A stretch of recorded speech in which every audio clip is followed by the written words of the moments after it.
This is just simply why Noelle is destined to be the leader of all Genshin Impact characters. She's #1 waifu. You can't get past that. That's right. We're going over the Hypostatic Symphony today, the new event that just came out. We have part 1 of the challenge. We're going to be going over exactly what you guys need to be doing, and if you guys want to get maximum score, how to go about doing that, and what tools you have to take advantage of in order to do so. So TLDR, if you don't know how the event works, you don't know how to actually get your score leveled up. Right now, we're on challenge 1. This is the first day. We're going to have 8 available challenges. And if you look at the prize preview, you are going to hit milestone rewards. The final milestone here is a collective total score of 20,000. So this means out of all 7 challenges here, if I said 8, excuse me, out of all 7 challenges here, you're going to need on average a little bit above a 3,000 collectively, like 3.2K.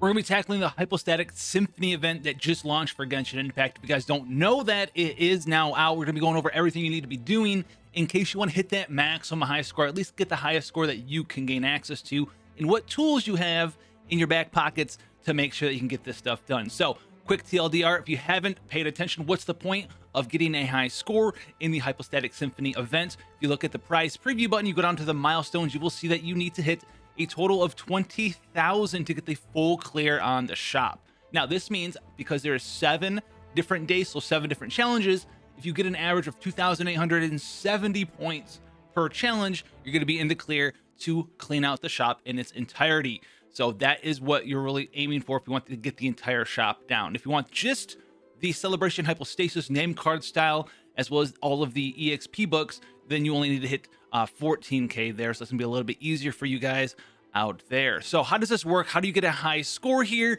And what is going on with this event here? So this is day 1. This is against the Violet Lightning Concerto #1. And the way that you get your points is with this. Once you hit challenge, you're gonna be brought to the screen. You guys have probably seen it by now. You're gonna have anywhere from easy to expert. Expert gives you the highest score multiplier of 4.5, whereas easy is a ×1 multiplier. Now, without picking any of this stuff, you're gonna get base 0, so you need to actually fill these out, and these ones are different debuffs or buffs. There's a couple buffs you can apply it to your team there that will either give you points or take points away. So if you have the challenge time, you can have 300 seconds, 180 seconds, or 120 seconds. The harder the challenge is, the more difficult it is, the more points it's worth here. So if you pick both of these, opponents HP increased by 100% and time limit of 120 seconds, that's 400 points right there. Put it on expert mode, that's 1,800. Remember, if you're aiming for the full clear of the shop, you're literally looking for just anything that's getting you about 2,870 points. So whatever's the easiest thing for you guys to do out there. If you're not using physical damage, throw that on. If you're not using cryo damage, throw that on. That's free points for you. And then you have stuff like healing effectiveness reduced, crit damage reduced, and then the big tamales down here. Swapping characters makes you take more damage. Opponent's attack increased by 50%. 20% movement speed penalty, so it's harder for you to dodge. If you sprint, you take 75% more damage for 10 seconds. Reduce the cooldown on your elemental skills, or by doubling it, I mean. That's insane. That's really hard. And then there's an energy recharge debuff in here as well. It really starts getting very painful. But the way that you get maximum here, if you want to go for it, if you want to challenge yourself, you turn them all on. And in this video, we're going over exactly how you go about doing that. Basically, you have to just not get hit by anything. That's the only way to go about doing that. Now, you don't need to do this. Remember, you only need 2,875 points. But if you want to go in here and test your might and test your skill, then this is a good way to do it by turning everything on. You can be hit by every debuff in the game. So keep that in mind there. Now, as you can see, there are characters with event bonuses here. So for this one, Ganyu, Diluc, Chongyun, and Xingling, they all have damage increase, 20% free damage up during this challenge. Also, on top of that, guys, this is not Abyss or anything, so you can eat food in here. So to make your life easier, if you're struggling a little bit trying to hit that 2,800 points, remember, you can eat food to increase your attack. You can eat food to increase your defense, your critical hit rate, your resistance to certain elements in the game. So you can use the potions that give you electro resist, or you can use the potion that gives you pyro damage up or cryo damage up. Whatever it is that you need to use, you can go ahead and do that. I don't do it in my video. I didn't do it in my clear, but you guys can go ahead and do that as well to get that extra bonus for you. So this is gonna be my run through the Hypostasis. I turned everything on for you guys. This is gonna be maximum points. It's more of I wanted to test it out, see if I could actually do it here. And the team that I'm bringing Clee Bennett, Albedo, and Big Girl Noelle. Now these fights are gonna be a little bit different than the other Hypostasis ones, especially like the expert difficulty. There's going to be new mechanics, maybe a couple of new moves here or there, and obviously they're going to have larger stats. So you can already see the little ads in the background, the little mini Hypostasises. If periodically they will expand and they'll create a danger zone that you can't stand in, you can damage them and they will retract for a period of time, but that's it. Now, what were you doing with the Electro Hypostasis here is you're basically dodging at stuff and then poking it a little bit, and you're waiting for it to use a certain move where you unleash all of your damage and go into it. Now, you don't want to do that right here, right? If I were to bend all this other stuff, sometimes he will just become a crystal and then jabate you and go back into his invincible form. But there's a move, and we'll see it in here, that you really want to go all in. Now, there's some homing orbs there. Sometimes they're good at tracking you, sometimes they're not. I kind of jabated them back with the Klee. So what we're waiting for is for him to go into the middle here and start the death laser routine, which is going on right now. So wait for them to expand, and then you can go in, because if you go in too soon, you'll get hit and die.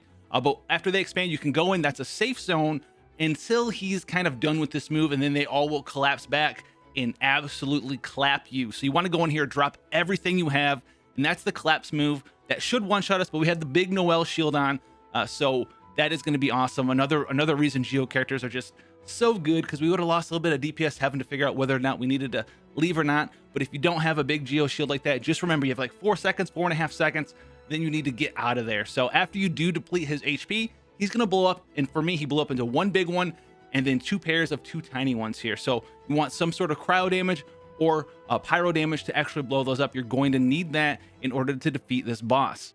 Remember, guys, utilize every advantage that you guys have. Use food.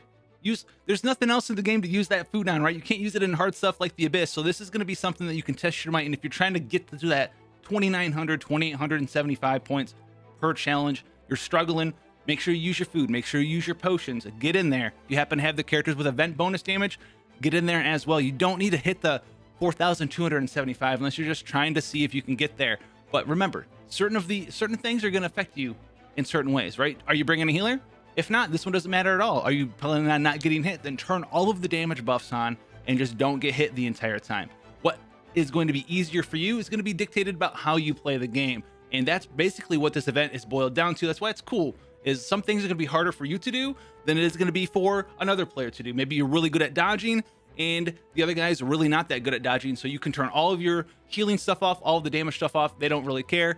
They can turn on a couple of them, but they want their healing up because they're going to be healing back some of the damage, whereas you're not.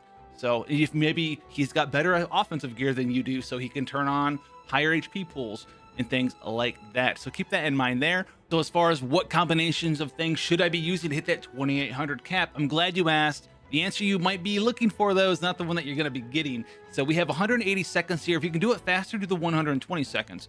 But what you're going to have to do here is you're going to have to turn on the vast majority of things. As you can see, we're at 3,000 here. We have all of the lower level ones turned on, and basically you're looking at this. If you don't want to turn any of these hard ones on, you can only leave 4 of them off to hit that 2,800 cap. And what 4 you're leaving off is going to be dependent on you. If you are sprinting a lot and dodging and you don't want to take damage, then make sure you leave the movement speed 1 off, right? If you're sprinting to dodge, that's going to be easier to help you dodge there. If you're sprinting a lot and you're worried about getting hit, leave that 1 off as well. Elemental skill cooldown. This one's going to make it quite a bit harder for you. If you turn that 1 on, I would suggest you leave that 1 off. The opponent attack increased by 50%. That one I would leave off as well. This way you only have access to the damage taken buff this way when swapping characters. You could also leave that 1 off and maybe put on the attack bonus one. So whatever one, just leave one of the attack bonus ones on and make sure the other ones are off there. And if you depend on energy recharge for your ultimates, make sure that that one is off as well. You guys have to play around with this a little bit here, but at the end of the day, you're going to have to turn on all of them but 4 here to hit that 2,800 points per challenge there, and this is on expert difficulty. Now, if you have it on the 120 seconds, you want to shave another 20 seconds off, then that means you can turn off another one of these down here again. So then you can leave 5 of these off and beat it in 120 seconds, or you can beat it in 180 seconds. You only get to leave 4 of them off. So that's going to dictate that for you there. Hopefully you guys are having fun with the new event. I think it's pretty cool. It's in the middle ground of like, it's as hard as you want it to be or as easy as you want it to be. You don't need to hit that full 20k if you don't care about the weapon enhancement materials. Remember, if you want to just get the EXP books, which I suggest that you get because they're so rare, 1,400 points is where it is that you need to go there. Then at that point, you need to get exactly 2,000 points. That way you can take off a couple more of these different debuffs that are in the event. It's gonna make your life that a little bit easier. 2,000 instead of 2,800, 2,850, something like that. So with that being said, thank you guys so much for coming out. Make sure you like the video, subscribe for more Genshin Impact content and coverage, and I'll see you guys in the next one.